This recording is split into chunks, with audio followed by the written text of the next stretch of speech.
Halo, shalom kakak-kakak pendamping. Selamat datang di video untuk penggunaan bahan kreativitas bulan Kitab Suci Nasional atau BKSN 2026. Di video ini, kita akan belajar bersama bagaimana menggunakan bahan kreativitas untuk 4 kali pertemuan, yaitu yang pertama, Sabda Bahagia. Yang kedua, murid-murid Yesus. Yang ketiga, persaudaraan dalam iman. Dan yang keempat, yang terakhir, domba dan kambing. Kreativitas ini dirancang sebagai salah satu alternatif kegiatan pendampingan anak setelah anak-anak mendengarkan dan memahami bacaan kitab suci. Jadi, yang perlu kita ingat bersama, kreativitas ini bukan sekedar kegiatan bermain atau membuat prakarya. Tujuan utamanya adalah membantu anak-anak mengingat, memahami, dan menghidupi pesan dari kitab suci melalui kegiatan yang menyenangkan dan interaktif. Nah, sebelum mulai, kakak-kakak bisa menyiapkan terlebih dahulu seluruh bahan pertemuan dengan pertemuan yang akan dilakukan. Yuk, kita mulai dari pertemuan pertama. Untuk pertemuan pertama dengan tema Sabda Bahagia, kita membutuhkan beberapa peralatan sederhana. Yang pertama, siapkan ember besar atau baskom, air secukupnya, bunga kertas yang dibuat dari kertas lipat, stiker atau bagian tengah bunga yang berisi pesan Sabda Bahagia, gunting apabila bagian pesan perlu digunting, dan juga untuk menggunting kertas lipat untuk membentuk bunga. Lalu ada lem atau perekat, lembar kerja untuk anak yang sudah bisa menulis, alat tulis seperti pensil atau pulpen, dan tentunya bahan bunga kertas sejumlah anak yang akan mengikuti kegiatan.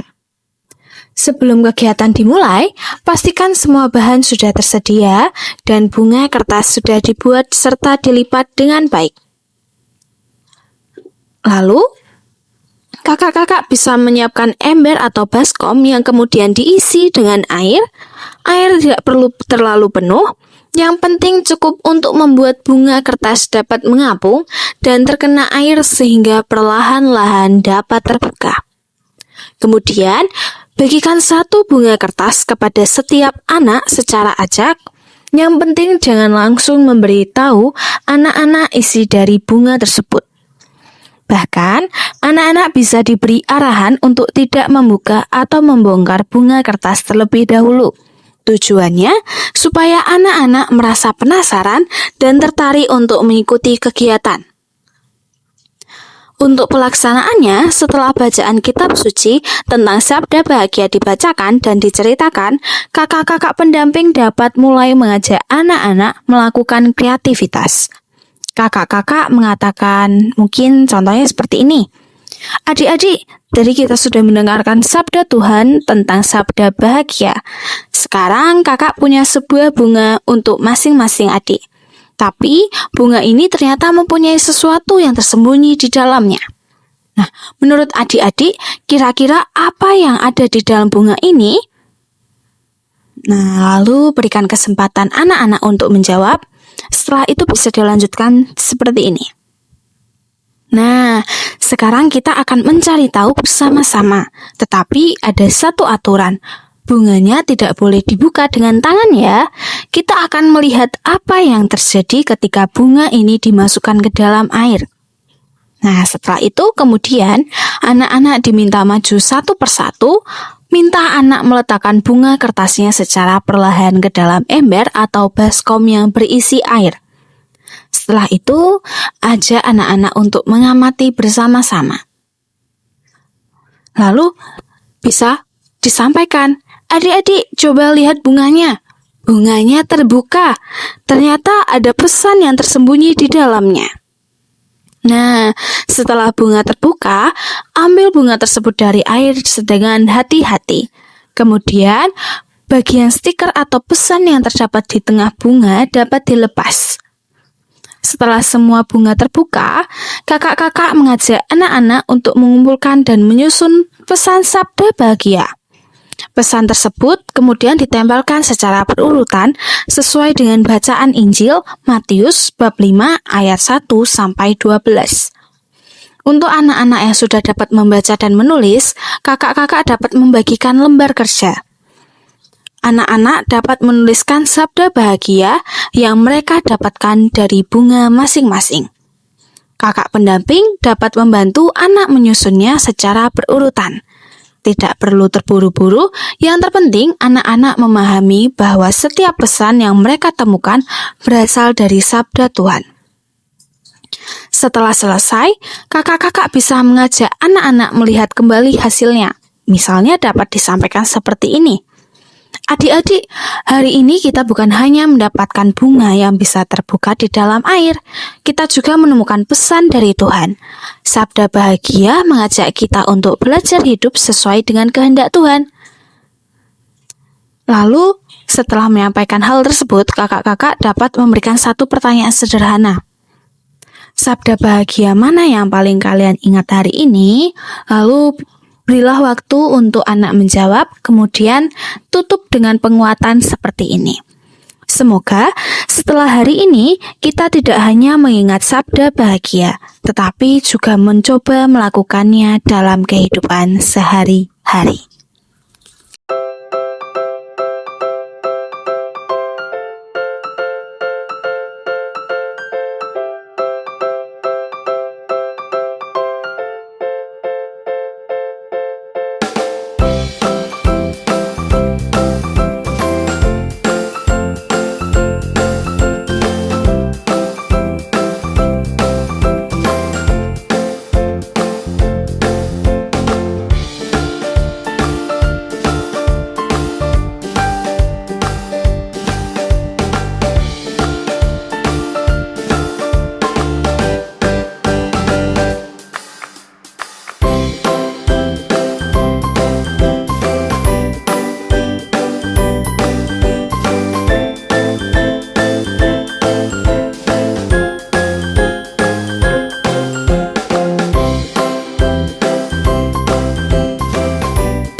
Sekarang kita masuk ke pertemuan kedua, yaitu murid-murid Yesus.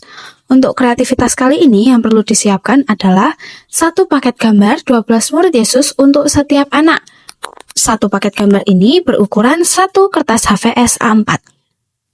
Lalu selanjutnya ada sepasang keling untuk setiap paket atau bisa juga digantikan dengan kabel tis. Jika diperlukan, siapkan alat bantu untuk memasukkan keling sesuai dengan bentuk bahan yang digunakan. Untuk keling ini juga bisa menggunakan alternatif yaitu kabel tis. Pastikan setiap anak mendapatkan satu paket lengkap yang terdiri dari 12 gambar murid Yesus dan satu pasang keling atau kabel tis. Setelah bacaan kitab suci mengenai murid-murid Yesus dibacakan atau diceritakan, bagikan satu paket kepada masing-masing anak. Kakak-kakak bisa menjelaskan seperti ini. Adik-adik, sekarang kita akan membuat rangkaian gambar murid-murid Yesus. Di depan adik-adik ada gambar murid-murid Yesus. Kita akan menyusunnya menjadi satu rangkaian. Mulailah dari gambar Petrus, masukkan bagian bawah gambar Petrus ke keling, kemudian ambil gambar kedua yaitu Andreas dan letakkan di bawah gambar Petrus, lanjutkan secara berurutan sampai semua gambar murid tersusun. Ini juga boleh atau disambil menyanyikan lagu 12 murid Yesus agar anak-anak bisa memasang sambil mengurutkannya sesuai dengan lagu 12 murid Yesus. Setelah itu, gambar yang terakhir yaitu Yudas Iskariot sudah terpasang, tutup atau kunci keling atau kabel tis sehingga seluruh rangkaian gambar tidak terlepas. Lalu setelah itu kakak-kakak pendamping bisa sambil mengajak anak-anak mengingat kembali nama-nama murid Yesus. Misalnya, siapa yang tahu nama murid Yesus yang pertama? Lalu siapa yang ada setelah Petrus? Nah, atau kakak-kakak dapat menyebutkan nama murid dan meminta anak-anak menemukan gambarnya. Untuk anak yang masih kecil dan belum hafal semua nama murid, tidak perlu dipaksa untuk menghafal semuanya. Yang terpenting adalah anak-anak mengenal bahwa Yesus mempunyai murid-murid yang dipanggil untuk mengikutinya. Setelah rangkaian selesai, kakak-kakak dapat mengajak anak-anak melihat hasil karya mereka. Kemudian, berikan penguatan. Yesus memanggil para murid untuk mengikutinya. Adik-adik juga diajak untuk menjadi murid Yesus dalam kehidupan sehari-hari. Menjadi murid Yesus tidak hanya dilakukan ketika kita berada di gereja, tetapi juga ketika kita berada di rumah, di sekolah, dan ketika bermain bersama teman. Simon Petrus, Andreas, Yakobus, Yohanes, Filipus, Thomas, Yakobus anak Alfeus, Simon orang Zebedeus, Bartolomeus, Yudas Iskariot, 12 murid Yesus. Simon Petrus, Andreas, Yakobus, Yohanes, Filipus, Thomas, Yakobus anak Alfeus, Tadeus, Simon orang Zelot, Matius, Bartolomeus, Yudas Iskariot, 12 murid Yesus. Andreas, Yakobus, Yohanes. Untuk pertemuan ketiga dengan tema persaudaraan dalam iman, setiap anak akan mendapatkan satu paket gambar. Yang perlu disiapkan, satu paket gambar untuk setiap anak. Setiap paket terdiri dari 4 gambar, lem atau perekat, alas untuk menempel, alat tulis apabila kakak-kakak ingin menambahkan kegiatan lanjutan. Sebelum kegiatan dimulai, pastikan bagian putih yang menjadi tempat menempel lem terlihat jelas. Setelah bacaan kitab suci selesai dibacakan atau diceritakan, bagikan satu paket gambar kepada setiap anak. Kakak-kakak dapat mengatakan seperti ini. Adik-adik, sekarang kakak punya 4 gambar, tetapi gambarnya belum tersusun dengan benar. Tugas adik-adik adalah mencari tahu gambar mana yang menjadi gambar pertama, kedua, ketiga, dan keempat.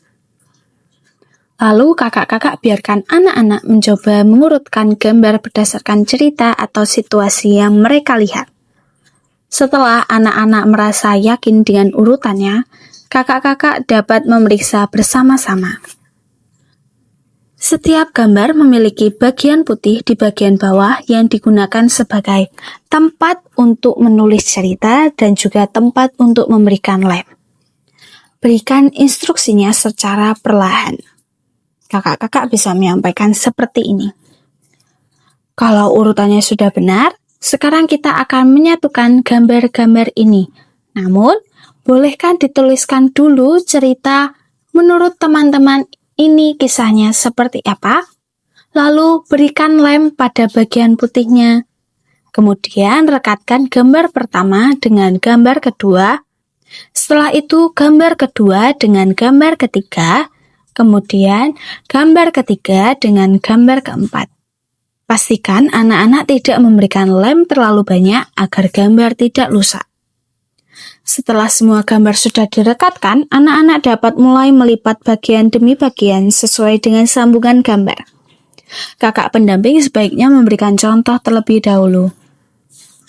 Setelah semua anak-anak selesai melipat, mereka akan mendapatkan rangkaian gambar dan dapat dibuka dan dilihat secara berurutan. Setelah itu kakak-kakak boleh meminta anak-anak untuk mempresentasikan atau menceritakan cerita menurut mereka masing-masing. Nah, bagian menarik dari kreativitas ini adalah membuat cerita. Kakak-kakak bisa mengatakan, sekarang coba lihat gambar kalian. Menurut kalian cerita apa yang terjadi? Siapa yang ada di dalam gambar? Apa yang mungkin mereka lakukan? Biarkan anak-anak menggunakan imajinasi mereka. Tidak harus semua anak menghasilkan cerita yang sama. Justru melalui kegiatan ini, anak-anak dapat belajar, mengamati, bercerita, mendengarkan teman, dan menghargai cerita orang lain. Jika memungkinkan, mintalah beberapa anak maju ke depan dan menceritakan hasil imajinasi mereka. Lalu kakak-kakak dapat memberikan apresiasi, kemudian hubungkan kembali dengan tema pertemuan sebelumnya, yaitu persaudaraan dalam iman. Impian cintaku semakin mendalam.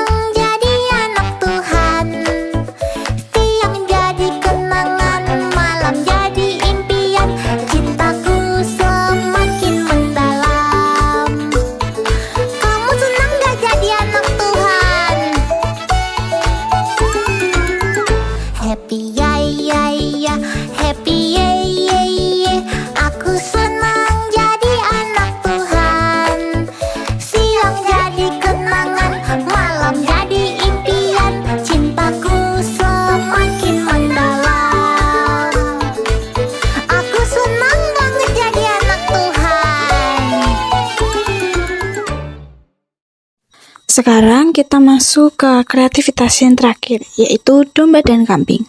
Kegiatan ini sedikit berbeda karena dilakukan dalam bentuk permainan.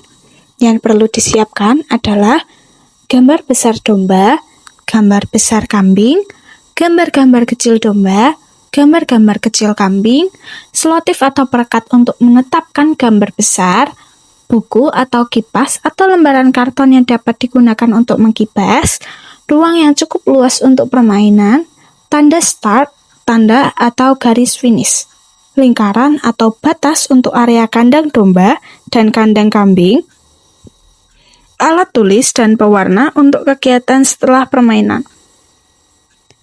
Sebelum anak-anak datang, sebaiknya area permainan sudah disiapkan terlebih dahulu. Untuk menyiapkan area permainan, pasang gambar besar domba di sebelah kanan dan gambar besar kambing di sebelah kiri. Kemudian, buat batas atau lingkaran di sekitar masing-masing area.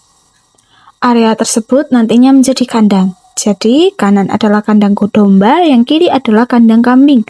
Setelah itu, tentukan titik start. Letakkan satu set gambar kecil domba dan kambing dalam keadaan terbalik pada titik start.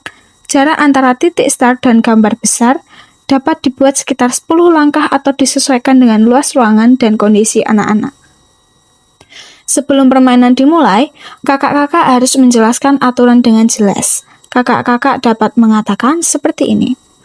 Adik-adik, sekarang kita akan bermain menjadi penjaga domba dan kambing.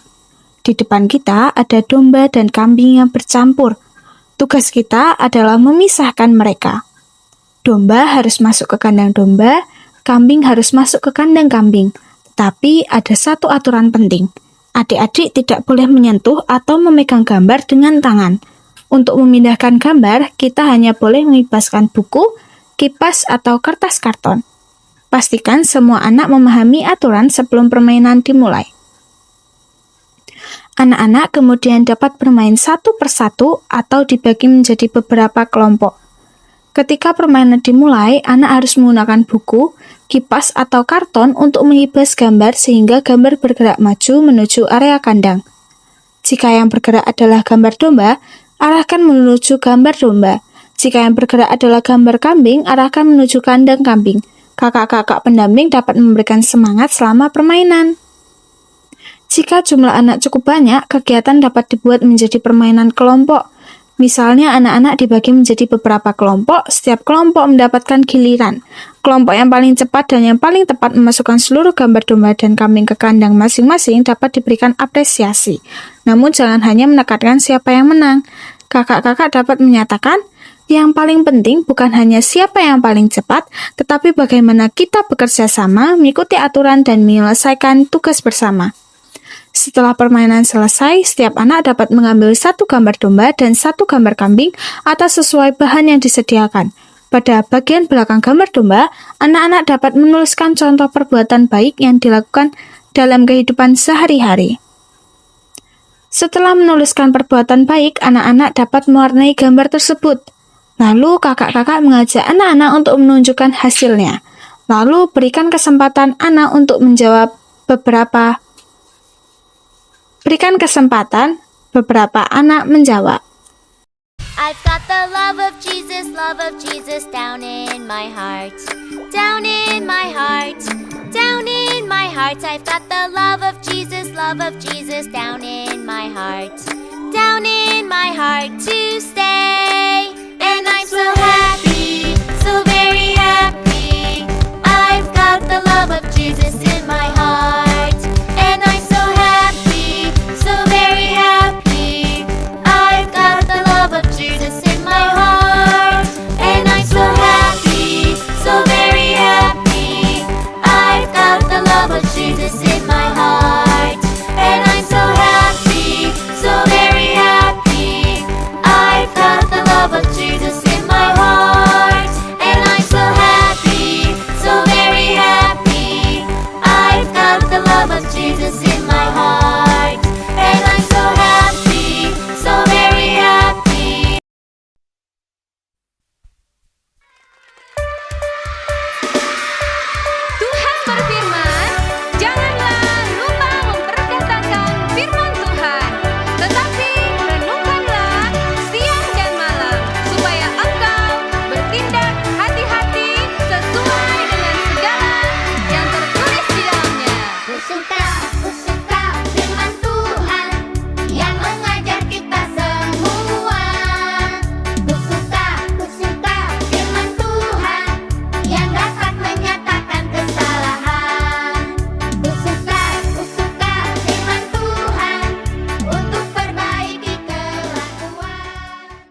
Sebelum video ini kita akhiri, ada beberapa hal yang perlu kakak-kakak ingat. Yang pertama, kreativitas baiknya dilakukan setelah bacaan kitab suci dibacakan dan diceritakan. Jadi anak-anak terlebih dahulu mendapatkan pesan dari kitab suci, setelah itu kreativitas digunakan untuk membantu mereka mengingat dan memahami pesan tersebut. Kartu atau bahan kreativitas juga dapat dimainkan setelah bacaan selesai atau pada bagian tertentu sembari bacaan dibacakan. Selama tetap membantu anak-anak mengikuti isi cerita dan tidak mengganggu proses mendengarkan sabda Tuhan. Yang kedua, kakak-kakak pendamping tidak perlu terlalu fokus pada hasil karya yang sempurna. Yang penting adalah proses anak-anak belajar, bermain, berdiskusi, bekerja sama, dan menghubungkan kreativitas dengan pesan kitab suci. Yang ketiga, sesuaikan cara menjelaskan dengan usia anak. Untuk anak-anak yang masih kecil, gunakan kalimat yang sederhana, singkat, dan banyak contoh. Untuk anak-anak yang lebih besar, kakak bisa memberikan pertanyaan yang lebih reflektif. Yang keempat, jangan lupa memberikan apresiasi, tidak harus selalu berupa hadiah. Kalimat sederhana seperti bagus, hebat, terima kasih sudah mencoba, terima kasih sudah berani menjawab, atau kakak senang melihat kalian bekerja sama. Sudah dapat membuat anak merasa dihargai dan berani untuk berpartisipasi. Dan yang terakhir, kreativitas ini hanyalah salah satu contoh alternatif penyajian. Jadi kalau kakak-kakak mempunyai ide permainan, cara bercerita, atau bentuk kreativitas lain yang sesuai dengan kondisi anak-anak di lingkungan masing-masing, tentu sangat dimungkinkan untuk dikembangkan. Yang terpenting adalah kreativitas tersebut tetap membantu anak-anak mendengarkan sabda Tuhan, memahami pesannya, dan mencoba menghidupinya dalam kehidupan sehari-hari. Sebelum video ini kita akhiri, ada beberapa hal yang perlu kakak-kakak ingat. Yang pertama, kreativitas baiknya dilakukan setelah bacaan kitab suci dibacakan dan diceritakan. Jadi anak-anak terlebih dahulu mendapatkan pesan dari kitab suci, setelah itu kreativitas digunakan untuk membantu mereka mengingat dan memahami pesan tersebut. Kartu atau bahan kreativitas juga dapat dimainkan setelah bacaan selesai atau pada bagian tertentu sembari bacaan dibacakan. Selama tetap membantu anak-anak mengikuti isi cerita dan tidak mengganggu proses mendengarkan sabda Tuhan. Yang kedua, kakak-kakak pendamping tidak perlu terlalu fokus pada hasil karya yang sempurna. Yang penting adalah proses anak-anak belajar, bermain, berdiskusi, bekerja sama, dan menghubungkan kreativitas dengan pesan kitab suci. Yang ketiga, sesuaikan cara menjelaskan dengan usia anak. Untuk anak-anak yang masih kecil, gunakan kalimat yang sederhana, singkat, dan banyak contoh. Untuk anak-anak yang lebih besar, kakak bisa memberikan pertanyaan yang lebih reflektif. Yang keempat, jangan lupa memberikan apresiasi, tidak harus selalu berupa hadiah. Kalimat sederhana seperti bagus, hebat, terima kasih sudah mencoba, terima kasih sudah berani menjawab, atau kakak senang melihat kalian bekerja sama. Sudah dapat membuat anak merasa dihargai dan berani untuk berpartisipasi. Dan yang terakhir, kreativitas ini hanyalah salah satu contoh alternatif penyajian. Jadi kalau kakak-kakak mempunyai ide permainan, cara bercerita, atau bentuk kreativitas lain yang sesuai dengan kondisi anak-anak di lingkungan masing-masing, tentu sangat dimungkinkan untuk dikembangkan. Yang terpenting adalah kreativitas tersebut tetap membantu anak-anak mendengarkan sabda Tuhan, memahami pesannya, dan mencoba menghidupinya dalam kehidupan sehari-hari.